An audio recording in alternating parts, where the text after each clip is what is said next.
So this is what Jung picks up on and discusses and wrestles with in the Red Book.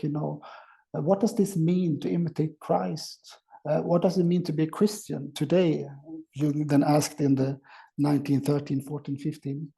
And Jung had, already with a break from Freud, realized somehow for himself, and he expresses this in Memory Streams Reflection, that he doesn't live any longer in the Christian myth. He couldn't see himself really as a Christian, not in the way that Christianity had been presented to him. So he says somewhere also, I know it's the truth, but I need the truth in a new form. I cannot live it in the form.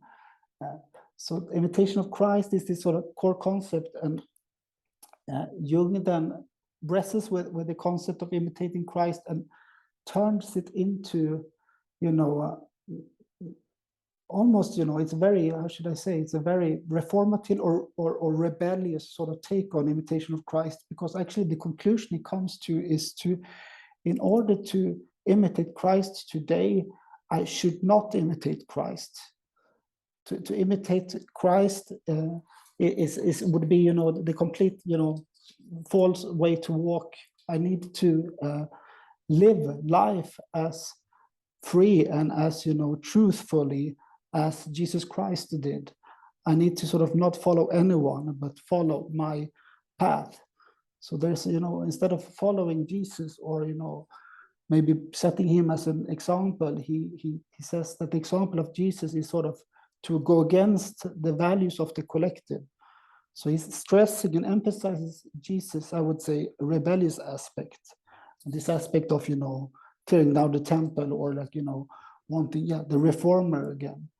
So out of Jung's rendering comes this concept of, to not imitate Christ is to imitate Christ.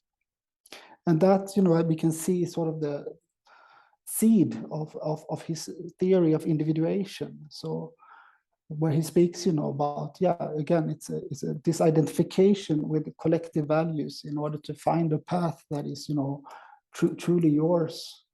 But it's also a very radical rendering of a Christian concept, because many people who imitate Christ or who read that book from Thomas A. Kempis, I don't think they are sort of, just trying to imitate exactly the life of Christ, but they're trying to learn from him as being the Son of God, and, as a representation on earth. So they try to, maybe most Christians would lift up rather the generosity or the self-sacrificial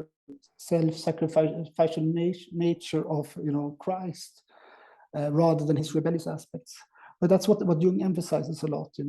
He sees him as he sees Christ as an analogy, for individuation, and he says, like, we should follow and live our lives as true and authentic as Jesus did.